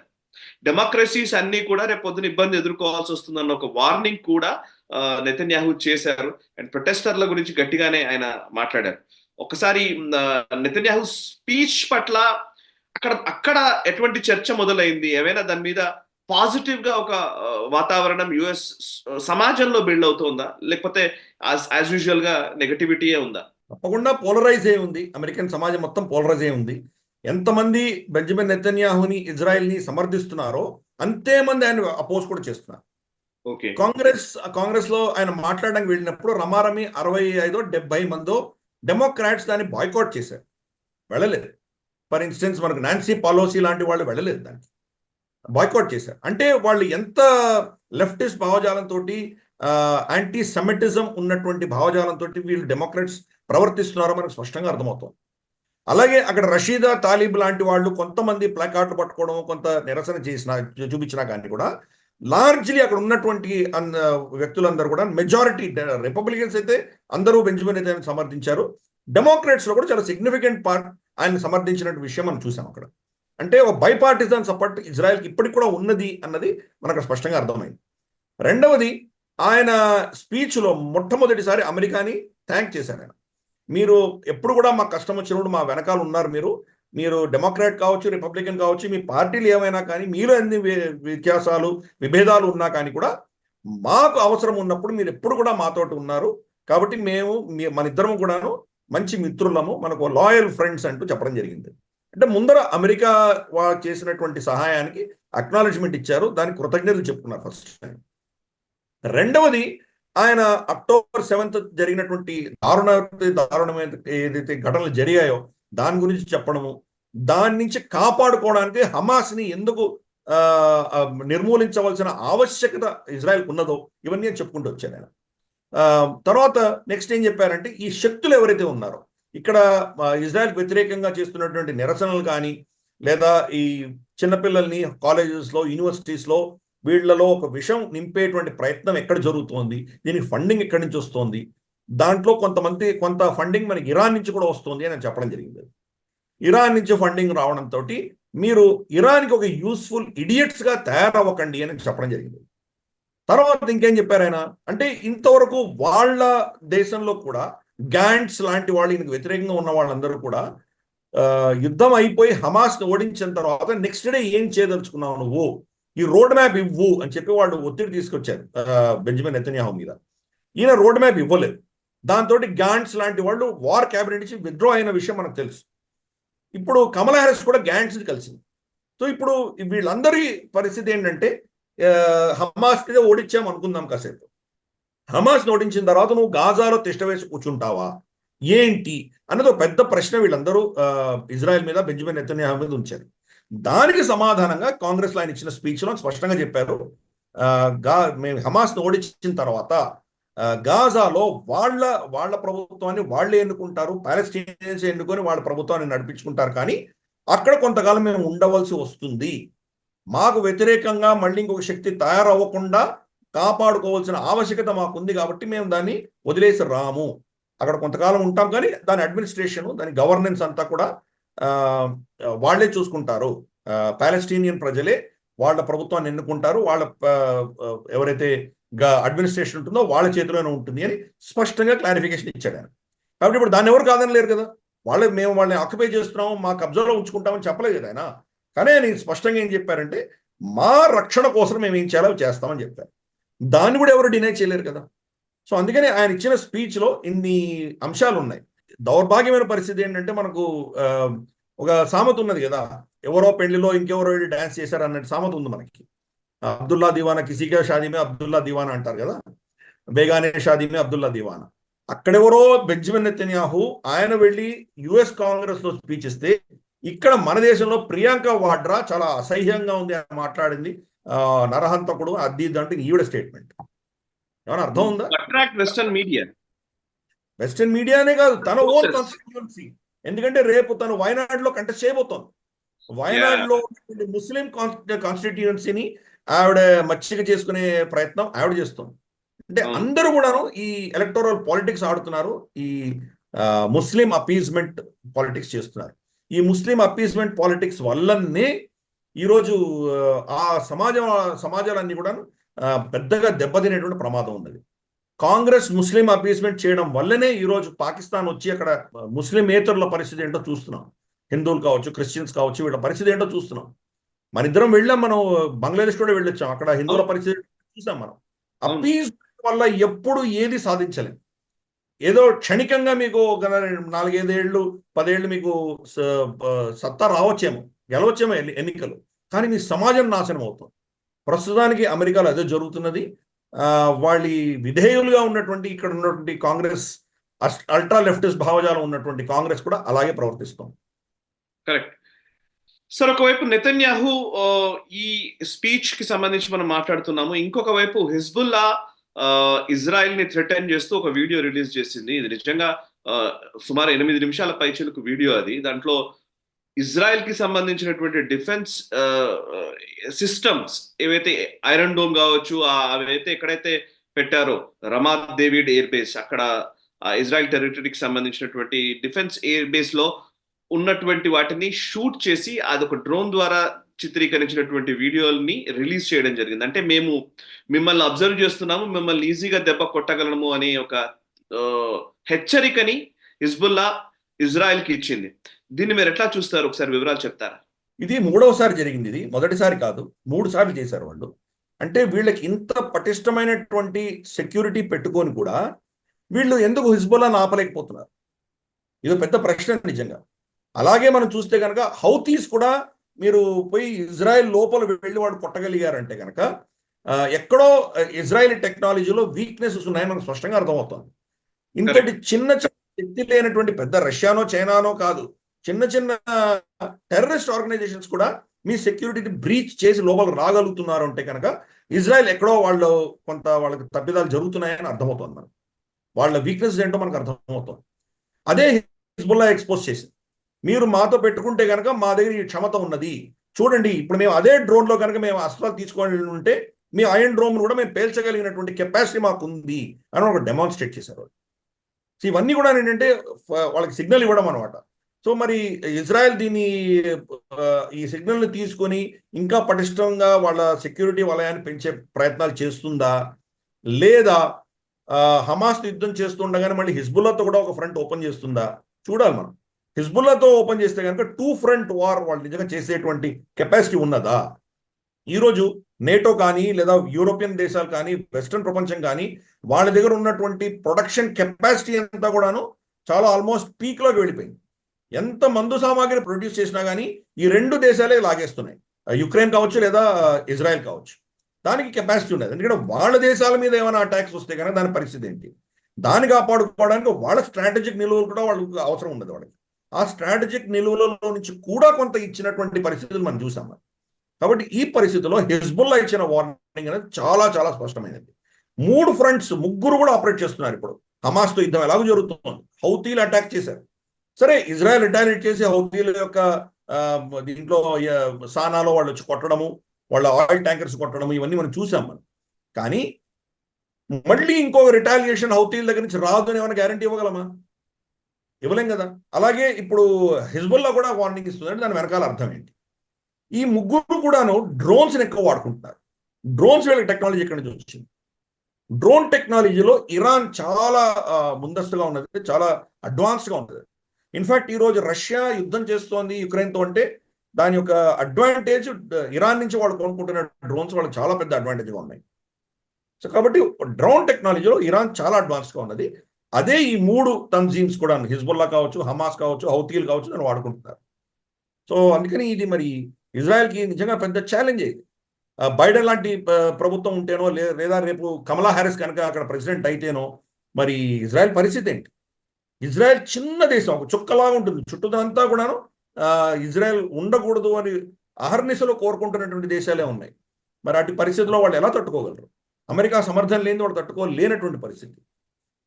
మరి అమెరికా మీనమేషాలు లెక్కించుకుంటూ ఉంటుందా వాళ్ళ అల్ట్రా లెఫ్టిస్ట్ భావజాలంతో, ఓట్ బ్యాంక్ పాలిటిక్స్ తోటి, లేదా అక్కడ ఉన్నటువంటి ఏకైక డెమోక్రసీని సమర్థించే దిశగా వాళ్ళు ఏమైనా పావులు కలుపుతారా చూడాలి. ఇన్ఫ్యాక్ట్ మన సోకాల్డ్ మన మీడియాలో కూడా, భారతదేశంలో కూడా 38,000 మంది చనిపోయారు, 39,000 మంది చనిపోయారని సోకాల్డ్ రైట్ వింగ్ జర్నలిస్ట్, పెద్ద పెద్ద పేరు మోసిన జర్నలిస్ట్ కూడా మన దేశంలో ఈ నంబర్ చెప్తుంటారు. ఆ నంబర్లు ఎవరు ఇచ్చారు వాళ్ళకి? హమాస్ ఇచ్చిన నంబర్ని వీళ్ళు వళ్ళేస్తే అయిపోయిందా?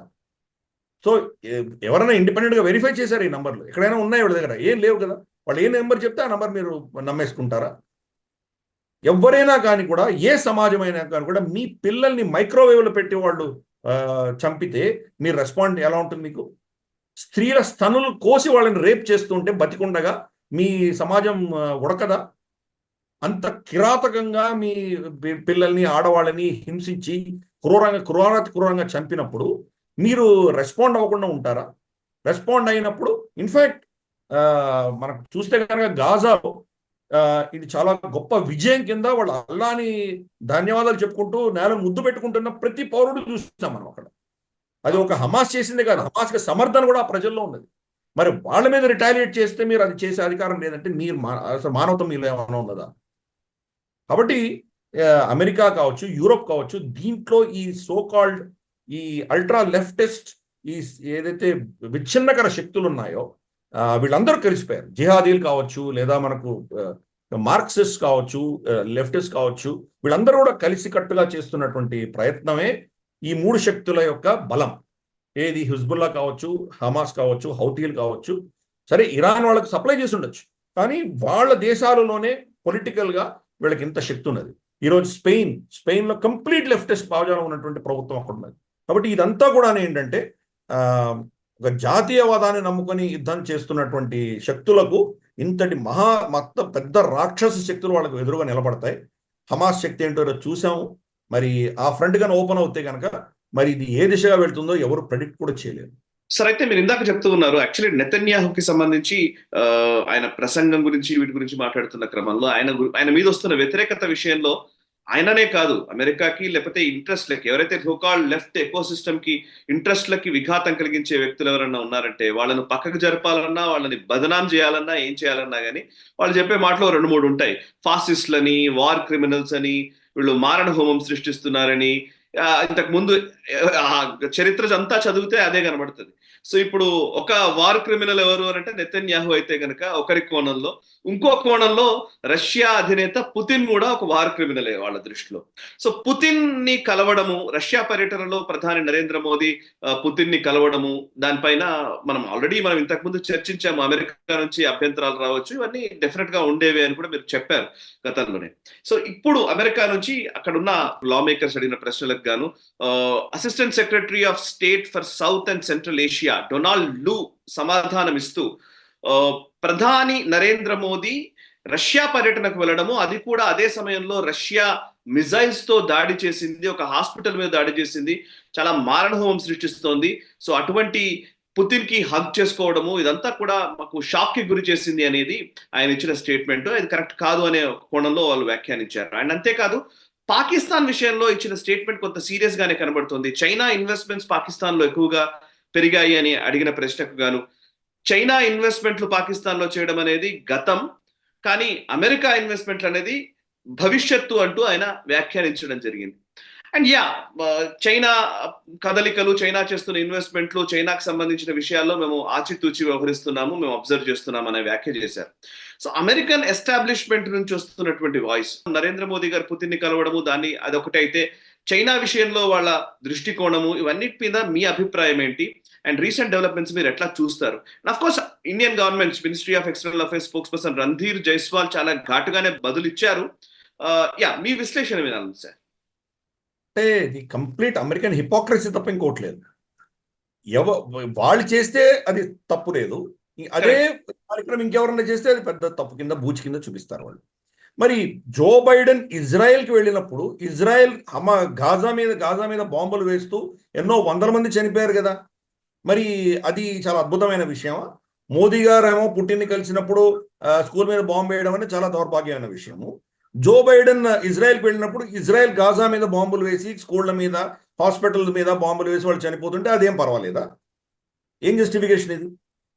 ఆయనేమో మాస్ మర్డరర్, వేలాది మందిని చంపాడు, చాలా క్రూరాతి క్రూరుడు అని చెప్పి వర్ణిస్తున్నారు. అంటే ఇప్పుడు భారతదేశానికి మనం అందరితోటి మనం రిలేషన్షిప్ పెట్టుకున్నాం, ఎవరితోటి మనం తెగదంపులు చేసుకోలేదు. జెలెన్స్కీని కూడా మోదీ గారు 2-3 సార్లు కలవడం జరిగింది. ఇన్ఫాక్ట్ వాళ్ళకు మనకు మంచి సత్సంబంధాలు ఉన్నాయి. ఈ రోజు పుటిన్ని కలిసినందుకు మీరు ఇట్లాంటి పరిభాషలు మాట్లాడుతున్నారే, దుర్భాషలు మాట్లాడుతున్నారే, రేపటి రోజు మోదీ జెలెన్స్కీని కలిస్తే మీరు ఏమంటారు? ఈ యుక్రెయిన్కి వెళ్ళి ఆయన కలిసి వచ్చారు అనుకోండి, అప్పుడు మీరేమంటారు? ఎక్కడ పోయినా మోదీ గారు అందరినీ ఆలింగనం చేసుకుంటారు కదా, మరి జెలెన్స్కీని ఆలింగనం చేసుకుంటే మీకేం ఇబ్బంది లేదా? అది కూడా చేసి చూస్తారు ఆయన, ఏముంది దానికి? సో ఇదేంటంటే ఇది ఒక హిపోక్రాటిక్ భావజాలంతో అమెరికా మాట్లాడింది, కానీ అంతకంటే ఏం లేదు. వాళ్ళకి నచ్చిన వాళ్ళతోటి మైత్రి ఉంటే వాళ్ళకి పర్వాలేదు, వాళ్ళు వ్యతిరేకించే వాళ్ళతో మైత్రి ఉంటే వాళ్ళకు ఇబ్బంది ఉంటుంది. కానీ మనం అలా ప్రవర్తించాం, మన ఇంట్రెస్ట్ ఆధారంగా మనం చేస్తాం. కాబట్టి ఈ రోజు పుతిన్ దగ్గర వెళ్ళి ఉండొచ్చు, రేపు జెలెన్స్కీ దగ్గర కూడా వెళ్తాం మనం. కాబట్టి దీనివల్ల మనకు దానివల్ల అందరినీ సమదృష్టితో చూసేటువంటి కెపాసిటీ భారతదేశం దగ్గర ఉంది. మరి జార్జ్ బుష్ ఏం చేశాడు? తర్వాత మనకు కువైట్లో జరిగిన మరణకాండ ఏంటి, జార్జ్ బుష్ ఏంటి, తర్వాత వచ్చినటువంటి క్లింటన్ కావచ్చు, తర్వాత వచ్చినటువంటి ఒబామా కావచ్చు, ఆఫ్ఘనిస్తాన్లో ఎన్ని లక్షల మందిని పొట్టన పెట్టుకున్నారు వాళ్ళు, దాని మాట ఏంటి? కాబట్టి ఇవన్నీ కూడా ఏంటంటే హిపోక్రసీ. వీళ్ళ మిత్రులు ఎవరు? డొనాల్డ్ ట్రంప్ వెళ్ళి కింగ్ జాంగ్ ఉన్ని కలిస్తే అది పర్వాలేదు, కానీ అది మాత్రం యాక్సెస్ ఆఫ్ ఈవిల్ కింద మీరు దాన్ని జమ కడతారు, కానీ మీరు వెళ్ళి కలవచ్చు. అదే ఇంకేనా దేశస్తులు వెళ్ళి కలిస్తే అది చాలా తప్పు, నేరం అది. కాబట్టి ఇదంతా అమెరికన్ హిపోక్రసీ తప్ప ఇంకొకటి లేదు. 70 ఏళ్ళు పాకిస్తాన్కి సపోర్ట్ చేయొచ్చు. కరెక్ట్. పాకిస్తాన్కి ఒక డిక్టేటర్షిప్ కి, ఒక కంప్లీట్ టెర్రరిస్ట్ దేశానికి మీరు సపోర్ట్ చేయొచ్చు, మీరు డెమోక్రటిక్ దేశం అయి ఉండి. కానీ ఒక డెమోక్రటిక్ ప్రపంచంలోనే అతి పెద్ద డెమోక్రసీని మీరు సపోర్ట్ చేయరు. దీన్ని జస్టిఫై ఎలా చేసుకుంటారు? వాళ్ళ మిత్రులందరూ కూడాను డిక్టేటర్షిప్సే, గల్ఫ్లో ఉన్నదంతా డిక్టేటర్సే, వాళ్లే మీ మిత్రులు. నరరూప రాక్షసుడు ఏంటి, నరహంతకుడు, కొన్ని కోట్ల మందిని బలి తీసుకున్నటువంటి మావో జెడాంగ్ని వెళ్ళి నిక్సన్ కలిస్తే అది తప్పులేదు. అదే మోదీ వెళ్ళి వ్లాడిమిర్ పుటిన్ కలిస్తే మాత్రం చాలా తప్పది.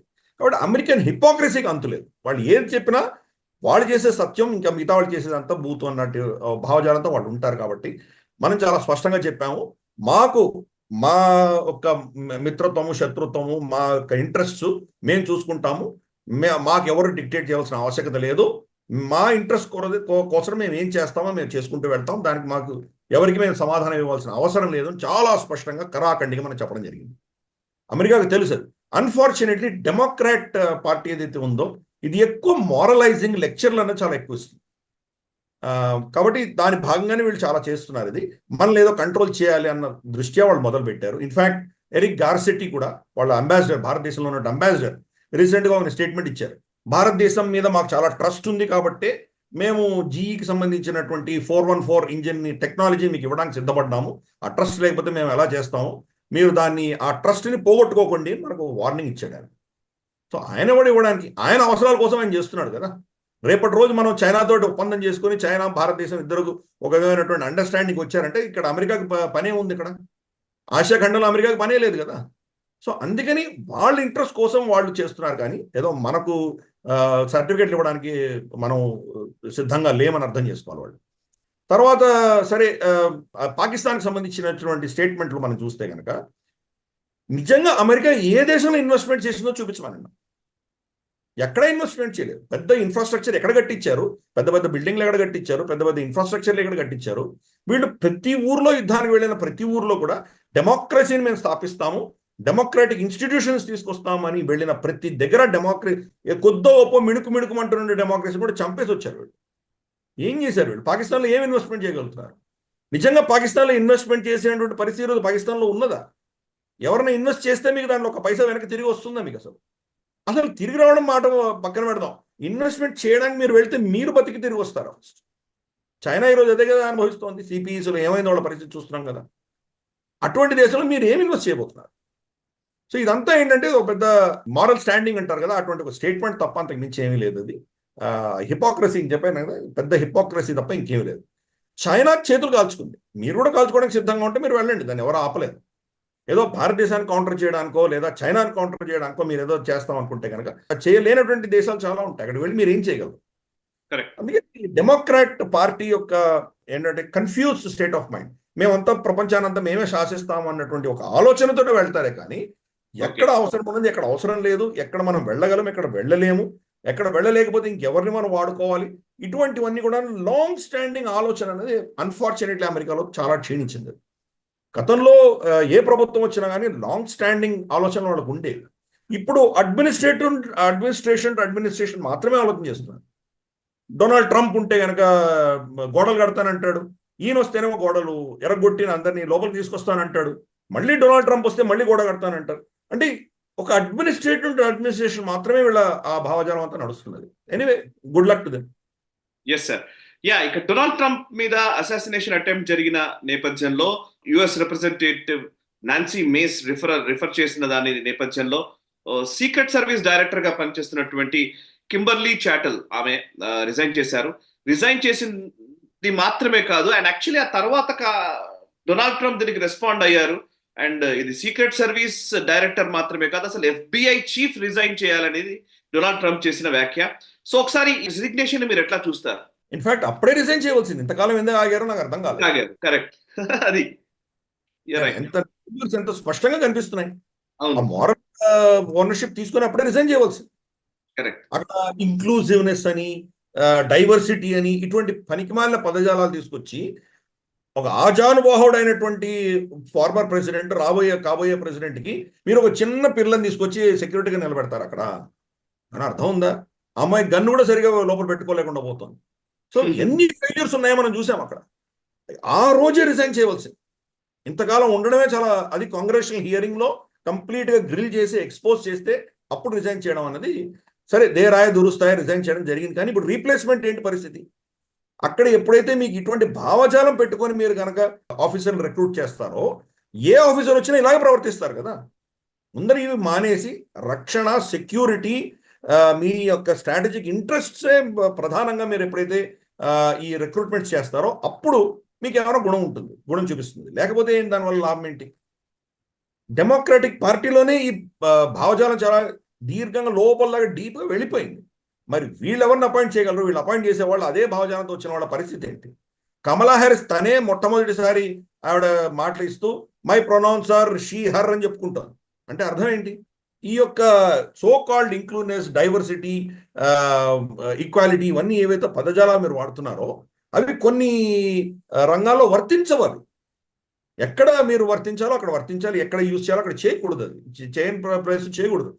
దేశ భద్రతకు సంబంధించింది, మీ రాష్ట్రపతికి సంబంధించిన భద్రతకు సంబంధించిన విషయాల్లో మీరు చలగాటలు ఆడకూడదు. అన్ఫార్చునేట్లీ ఆ పరిస్థితి అది. అదే FBI కూడా అదే పరిస్థితి. FBI డైరెక్టర్ కూడా వాళ్ళు గ్రిల్ చేసినప్పుడు కాంగ్రెస్లో ఆయన అడిగిన ప్రశ్నలకి అన్నీ కూడా ఎవేజివ్ సమాధానాలు, అన్నీ ఏదో తప్పించుకునేటువంటి సమాధానాలు ఇవ్వడం చూసాం మనం. జో బైడెన్ రాష్ట్రపతిని కలిసినప్పుడు ఆయనలో కొంత అవగాహన శక్తి తగ్గిపోయినట్టు మీకు అనిపించలేదా అని అడిగితే, చాలాసేపు ఉన్నాను ఆయనతోటి, చాలా సంభాషణలు చేశాం, కానీ నాకు బోర్ కొట్టింది, కానీ ఆయనలో అటువంటి ఉన్నట్టు నాకేం అనిపించలేదు అన్నాడు. జో బైడెన్ నోరు తెరిచి ఒక సెంటెన్స్ ముందరున్నట్టు పేపర్ చదవకుండా మాట్లాడితే దాంట్లో 3 తప్పిదాలు దొరుకుతున్నాయి. అటువంటి దాన్ని ఎలా చెప్పగలిగాడు? కమాండర్ ఇన్ చీఫ్కి ఎలా చెప్పగలిగాడు FBI డైరెక్టర్? న్యూక్లియర్ బటన్ ఉన్నది జో బైడెన్ చేతి మీద. ఇటువంటి పరిస్థితుల్లో, అపమారక స్థితిలో ఆయన కళ్ళు నిద్రపోతుంటే ఎవరు ఆయన బటన్ వాడుకుంటే పరిస్థితి ఏంటి?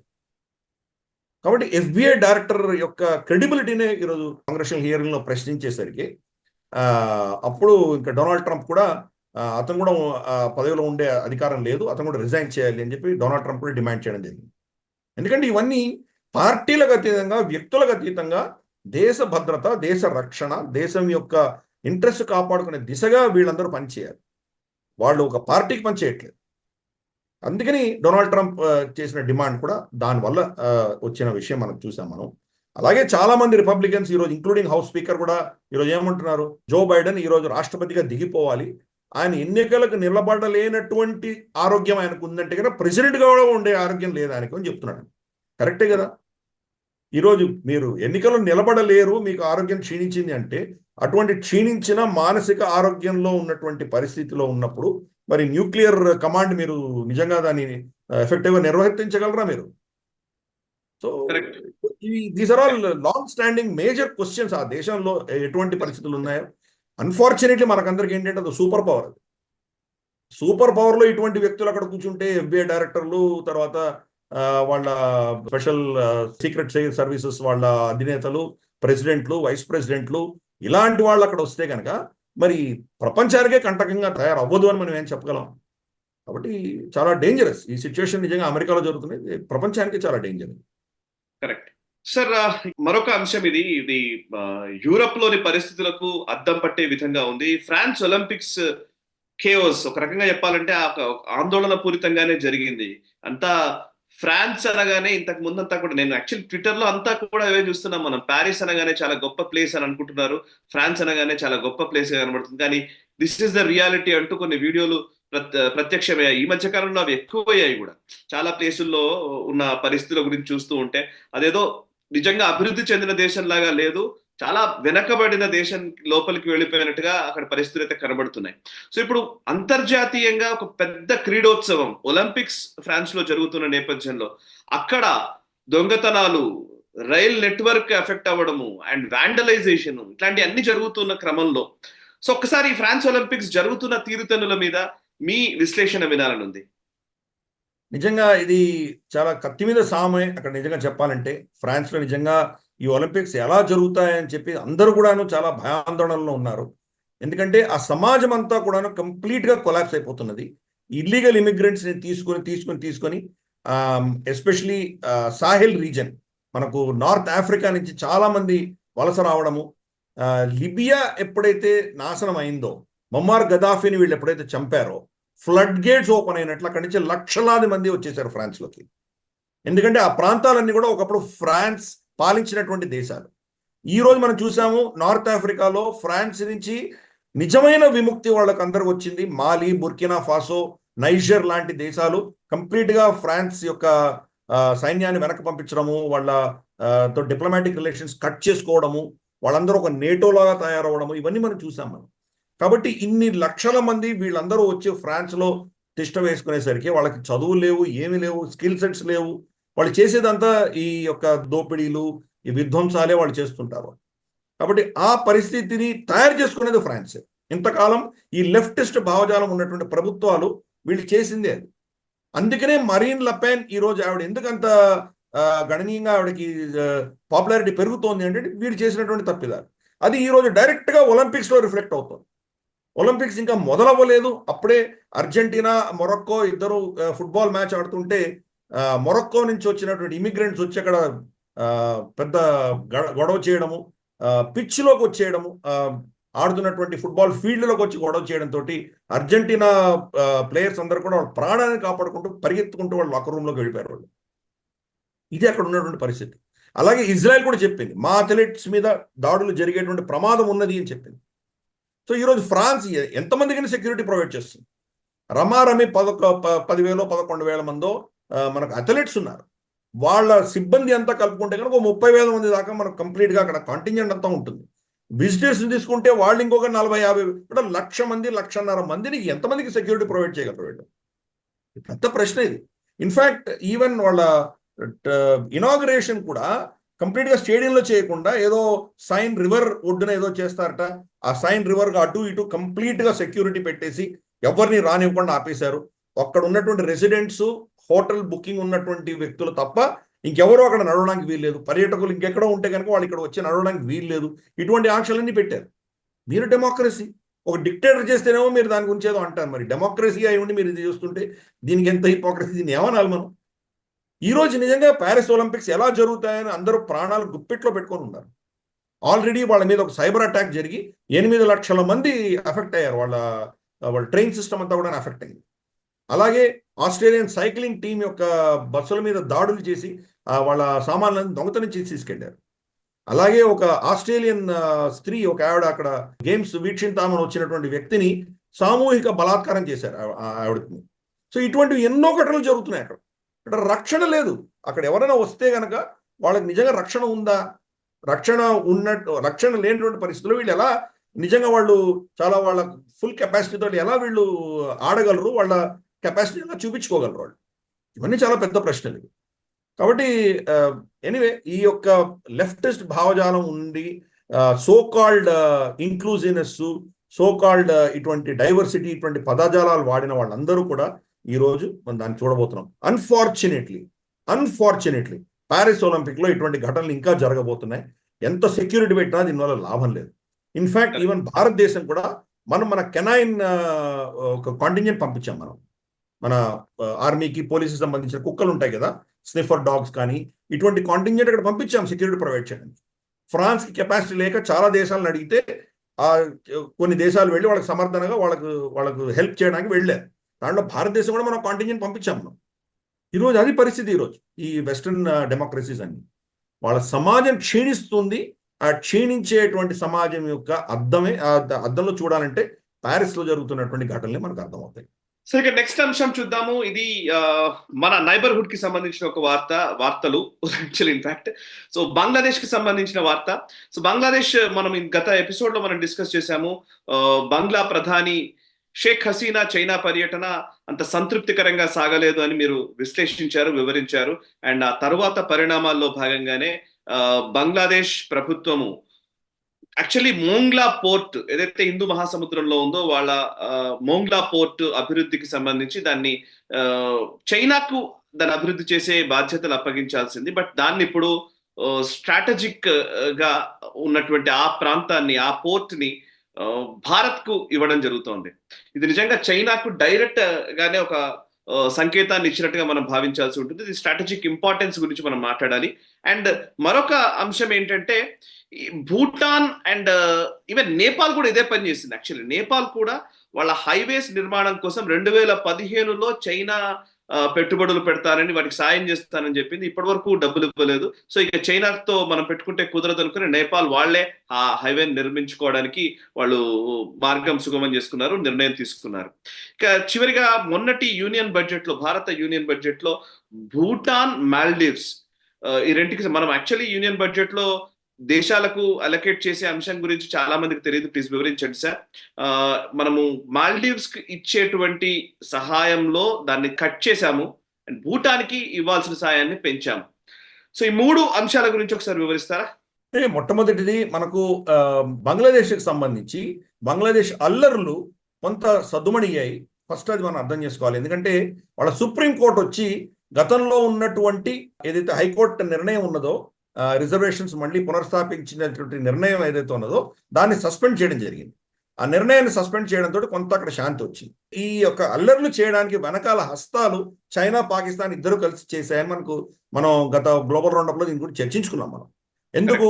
షేక్ హసీనా చైనాకు వెళ్ళినప్పుడు ఆవిడని అవమానించి పంపించారు.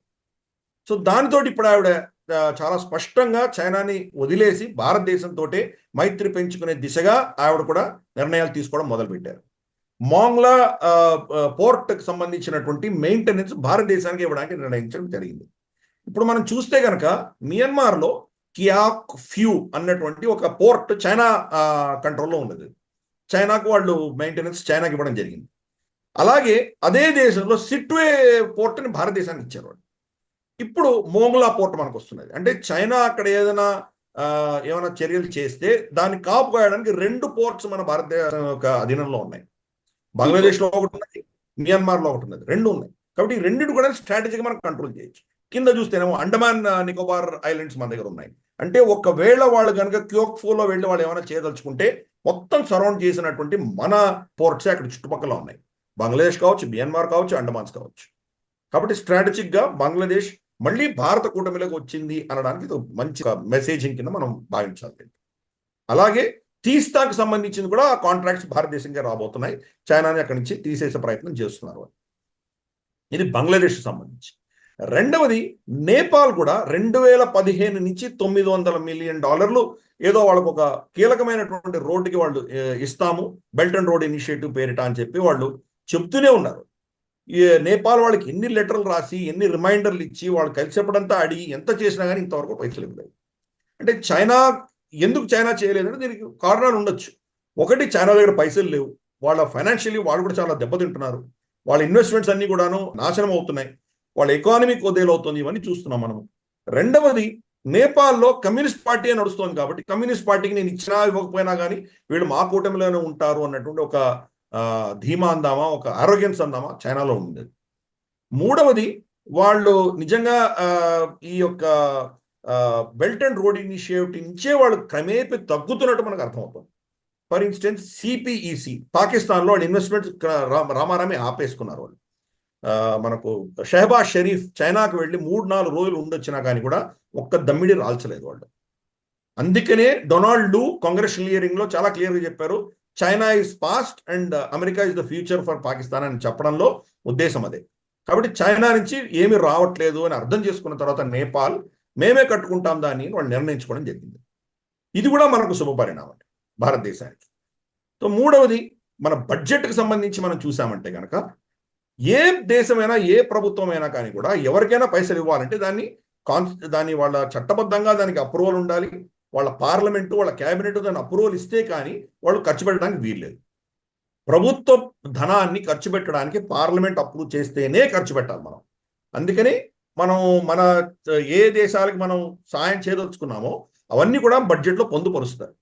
ఇది ఆనవాయితీగా జరుగుతుంది. ఈసారి ఏం చేశాము, మన స్ట్రాటజిక్ ఇంట్రెస్ట్ నుండి మనతో మైత్రి ఎక్కువ పెట్టుకున్నటువంటి దేశాలకి అలొకేషన్ పెంచాము.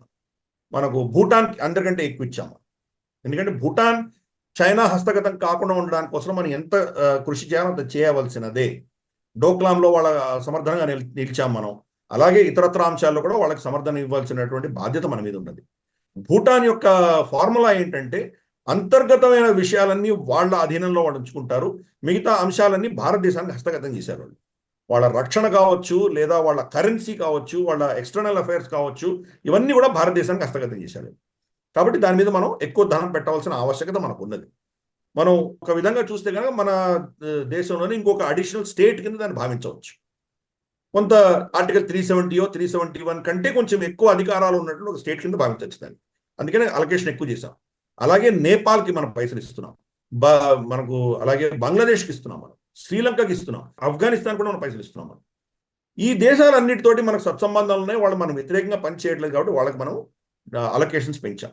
మువజ్జో వచ్చిన తర్వాత భారత వ్యతిరేకమైన చర్యలు ఆయన చేసి మనకు వ్యతిరేకంగా చైనాతో మైత్రి పెంచుకొని మనకు వ్యతిరేకంగా ఆయన చేసినటువంటి చర్యల వల్ల ఆల్మోస్ట్ $700 మిలియన్ గత సంవత్సరంలో వాళ్ళకి ఇస్తే ఈ సంవత్సరం మనం $400 మిలియన్ కుదేరు చేశాం, దాన్ని తగ్గించేసాం. కానీ మొత్తం తిరస్కరించలేదు, ఎందుకంటే మనకు ప్రజలు ఇంపార్టెంట్, మాల్డీవ్స్ ప్రజలు ఇంపార్టెంట్.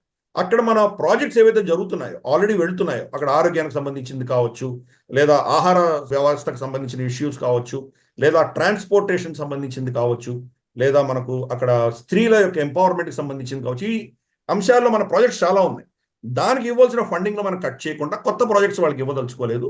చైనా నుంచి మీరు ఆ బూచి నుంచి బయటపడిన తర్వాత చూద్దామని వదిలేసాం. మనతో ఎవరు మైత్రి పెంచుకుంటారో వాళ్ళకి తప్పకుండా మనం ఆపన్న హస్తం ఇచ్చే దిశగా మన బడ్జెట్లో కూడా అలొకేషన్ మనం చేసుకుందాం. ఓకే, సో ఇది ఈ వారం గ్లోబల్ రౌండప్ సార్. మొత్తానికి ఆల్మోస్ట్ అన్ని కవర్ చేశాం. నైబర్హుడ్ కి సంబంధించిన విషయాలు కూడా మనం తీసుకున్నాము. మేజర్ గా అమెరికాకి సంబంధించిన వార్తలే ఎక్కువ పెరుగుతూ ఉన్నాయి. నాకు తెలిసి రాబోయే రోజుల్లో యుఎస్ ఎలక్షన్స్ అయిపోయేంత వరకు కూడా ఇవే ఎక్కువ ఉంటాయేమో కదా. సో తప్పకుండా, అంటే ఎందుకంటే అమెరికాలో ఏం జరిగినా వాళ్ళు తుమ్మినా దగ్గినా ప్రపంచానికి అంతా జలుబు పట్టుకుంది అంటారు కాబట్టి అది మనం ఇగ్నోర్ చేయలేం. మనకు కూడా దాని మీద ఇంపాక్ట్ ఉంటుంది కాబట్టి మనం, ఫర్ ఇన్స్టెన్స్ ఇప్పుడు దాంట్లో అమెరికాలో ఒక పెద్ద ఘటన జరిగింది. అది బహుశా దాని గురించి ఇంకా ఇప్పుడిప్పుడే డెవలపింగ్ స్టోరీ, దాని గురించి బహుశా మళ్ళీ తర్వాత చర్చిద్దాం మనం. మేజర్గా వాళ్ళ స్టాక్ మార్కెట్స్ క్రాష్ అయినాయి. దానికి కారణం ఏంటంటే చాట్ జీపీటీ లాంటివి అయితే ఆర్టిఫిషియల్ ఇంటెలిజెన్స్ ఉన్నదో ఇది బబుల్ అని చెప్పి వాళ్ళు నిర్ణయించారు, ఇన్వెస్టర్స్ అందరు కలిసి. దీనివల్ల మనకు రెవెన్యూస్ రావట్లేదు, ఇది పెద్ద బూచి అని చెప్పేసి వాళ్ళు దాన్ని తిరస్కరించడం మొదలుపెట్టారు. దాంతో గణనీయంగా పడ్డాయి, మేజర్ క్రాష్ వచ్చింది. అది పెద్ద స్టోరీ, ఎవాల్వింగ్ స్టోరీ. అది మనం ఇప్పుడు ఇన్ఫర్మేషన్ మాత్రమే ఇస్తున్నాము, కంప్లీట్ దీని గురించి మనం సపరేట్గా మళ్ళీ ఏదో ఒక సపరేట్ ప్రోగ్రామో లేకపోతే వచ్చే గ్లోబల్ రౌండప్లో దీని గురించి మళ్ళీ చర్చిద్దాము. కాబట్టి Correct. అమెరికా అనేది చాలా కీలకం. అమెరికాలో ఏం జరిగినా మనకు కూడా దాని ఇంపాక్ట్ చాలా సిగ్నిఫికెంట్గా ఉంటుంది. కాబట్టి కొంతకాలం వరకు అట్లీస్ట్ ఎలక్షన్ అయ్యేంత వరకు కూడా కొంత సిగ్నిఫికెంట్ పార్ట్ మనం గ్లోబల్ రౌండప్లో తప్పకుండా అమెరికా గురించి మాట్లాడదాం. Yes sir. So thank you very much sir. Global roundup లో చాలా ఓపిక్గా అన్ని విషయాలు మాకు వివరిస్తున్నందుకు నిజంగా ధన్యవాదాలు సార్. మీరు చెప్తున్న ఇన్ఫర్మేషన్ తోటి మేము చాలా విషయాలు తెలుసుకోగలుగుతున్నాము. తెలుసుకోవడానికి ప్రేరేపణ కూడా మీ ద్వారా వస్తుంది. నిజంగా thank you very much. So చూసారు కదా, ఇది ఈ వారం గ్లోబల్ రౌండప్. వచ్చే వారం గ్లోబల్ రౌండప్ లో మళ్ళీ కలుద్దాము. గ్లోబల్ రౌండప్, నేషనల్ రౌండప్ ని క్రమం తప్పకుండా చూస్తున్నటువంటి ప్రేక్షకులు అనేక మంది నేషనలిస్ట్ తో ఉన్నారు. వాళ్ళ కోసం ఇంకొక ప్రకటన కూడా చేస్తాను. ప్రతి గురువారం డిఫెన్స్ రౌండప్ రూపంలో కూడా ఇంకొక సిరీస్ ని మేము మొదలు పెట్టడం జరిగింది. అది ఇందాక నేను ఇంట్రొడక్షన్ లో చెప్పాను. డిఫెన్స్ రౌండప్ మొదటి ఎపిసోడ్ ఆల్రెడీ అప్లోడ్ అయింది, అది మీరు చూడవచ్చు. అండ్ డిఫెన్స్ రౌండప్ ని ప్రెజెంట్ చేస్తున్నటువంటి వ్యక్తి పవన్ శ్రీహర్ష. తను రీసెర్చ్ అనలిస్ట్.